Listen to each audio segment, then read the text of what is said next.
Bom dia, Gustavo. Tudo bom? Então, é, hoje uma das grandes manobras do ser humano é controle de pauta.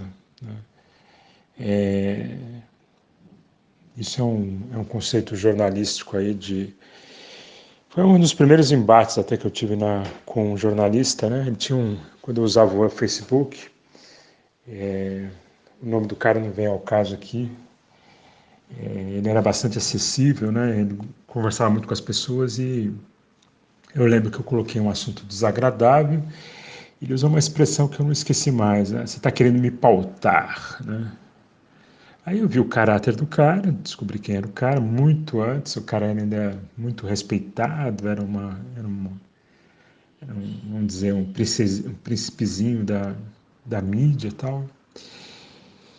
Enfim, pauta. Ninguém quer ser pautado, cara. Isso é a primeira grande ardilosidade da nossa sociedade. Ninguém quer ser pautado, né? As pessoas querem, no máximo, pautar os outros, mas não querem ser pautadas, né? É quase uma ofensa pessoal. Porque quando você é pautado, você tem que, ou você tem que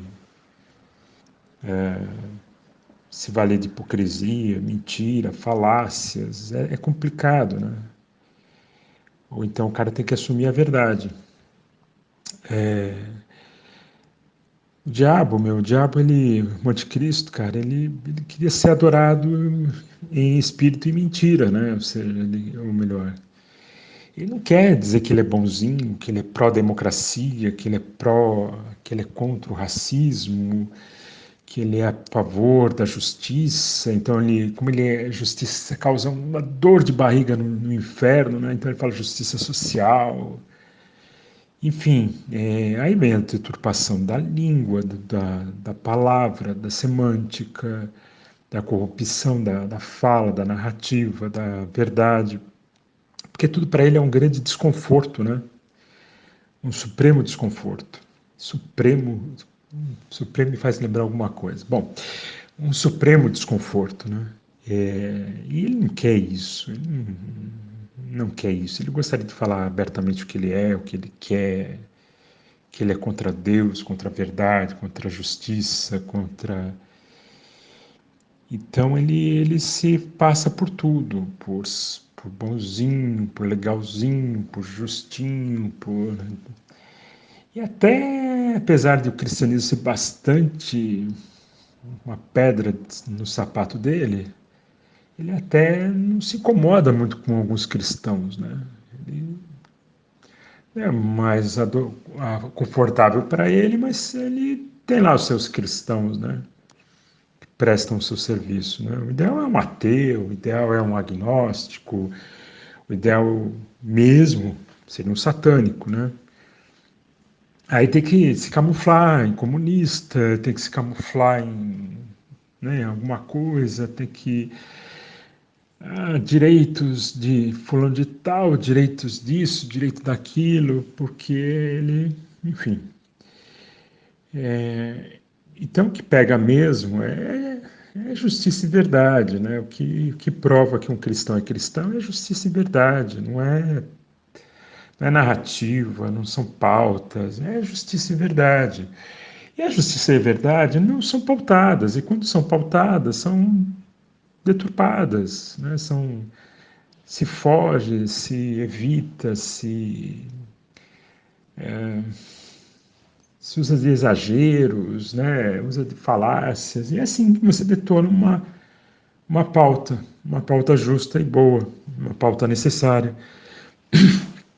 E uma das formas que o cristão hoje faz é simplesmente se colocar num ambiente neutro, que é o ambiente de Roma, é o ambiente do deserto, da Judéia, onde ele sempre se vê como um herói, né? Como se aquela narrativa bíblica fosse favorável para ele, quando não é. Porque se ele traz para o tempo presente, provavelmente ele não vai ser o herói bíblico, ele vai ser o vilão bíblico, né? Então, assim, não existe igreja, cara, não existe igreja. Essa igreja não se coloca. Lógico que o evangelho é primordial, tem que estar permeando toda a narrativa, tem que estar sendo pautada, tem que ser sendo lembrada, né? Tem que ser esse supremo desconforto. Mas essa tangibilidade, essa materialidade do cristianismo, ela tem que se dar no plano real, da realidade, das coisas que funcionam, né? Então, um cara que fala mal da educação do Bolsonaro, ou fala mal do sei lá o quê, do aborto, né? Ou fala... São pautas mais seguras, são narrativas mais tranquilas, né? Difícil é você perceber determinados movimentos, né? Hoje nosso grande problema no Brasil é o STF, né? Ou o cara é comunista e honesto até, tem alguns lá que podem ser honestos, ou o cara é um corrupto, né? O cara é um corrupto. E quando ele começa a suprimir, a ter um ativismo judicial, né? E aí desde o cara que dá um jeitinho de liberar o aborto, mesmo que não exista permissão legal para isso, né? Os caras se tornaram reis, é como no embate de Jesus com relação ao Shabat, né? Quem é senhor do Shabat, quem é o senhor da interpretação do que é um Shabat, é senhor de vida e morte, né? E hoje, qual é o cristão que se levanta contra algumas manobras que querem cercear a liberdade, a justiça e a verdade, né? Se você pegar hoje as pautas de um STF, você vai ver que a questão do direito fundamental da vida, do significado universal de vida, está sendo questionado. Se você falar de liberdade, está sendo questionado. Se você falar de verdade, né, eles abrem um inquérito fake para combater as fake news, né? Então tem isso, tem esse ocorrente, tem as liberdades fundamentais. Não que essa tentativa de salvar o mundo de forma política seja bom, seja benéfico por si só, né? Mas ele é a materialidade de um espírito vivo, de um espírito cristão vivo, né? Você fala a palavra e quando tem que dar exemplos, você dá exemplos vivos, né? Que as pessoas façam, coloquem ensino bíblico, a doutrina bíblica como fundamentos, sim, mas na hora que você tem que dar exemplos e materialidades, não adianta se for refugiar uma história de 2000 anos atrás, né? Ela serve para ilustrar, para dar mais tangibilidade, mais argumentos, contextos e tudo mais. Mas ela se traduz, né, num ato vigoroso, um ato vigoroso em favor da vida, um ato vigoroso em favor do amor, da compaixão, né? De você transformar o mundo em que você vive. Esses são os frutos, né? Seja um prato de comida, seja que você dá para um pobre, seja um teto que você dá para uma pessoa que está desabrigada, seja chamar de corrupto um corrupto, né? Sem medo do cara sem ter medo das consequências políticas ou legais disso, né? Porque tem gente que está sendo presa por isso. Se toda a igreja do Brasil tivesse uma posição muito clara contra a mentira, né? Tivesse a percepção do satanismo que existe no mundo, né? Mas não de uma forma genérica, de uma forma mais tangível, mais explícita, mais contundente, né? Assim, a gente sabe que o crente assiste Globo, ouve Globo, acredita na Globo.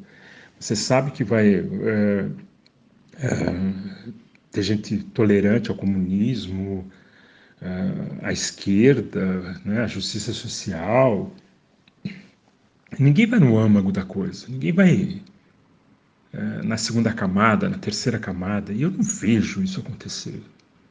Eu não vejo isso acontecer. Tem algumas coisas acontecendo, tem algumas pessoas falando, né?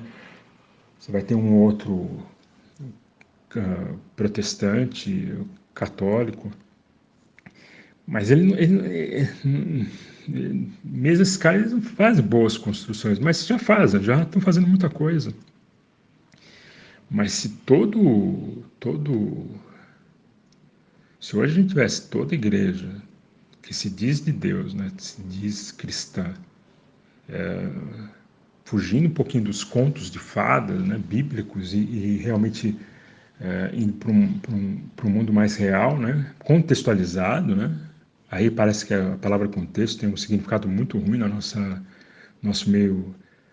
A igreja contextualizada, né, aquela igreja que se amornou, não, a igreja contextualizada é aquela que sabe enxergar Roma hoje, sabe enxergar a Babilônia hoje, sabe, né,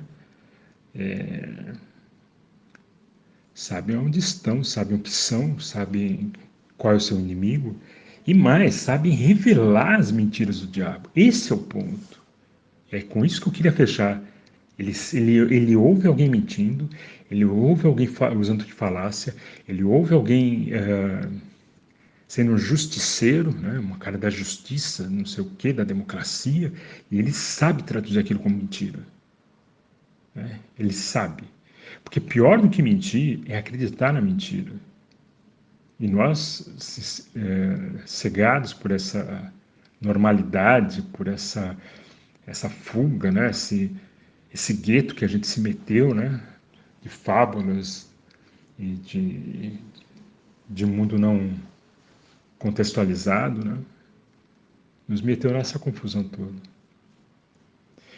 Por isso que eu te mandei o vídeo, por isso que eu achei ele interessante.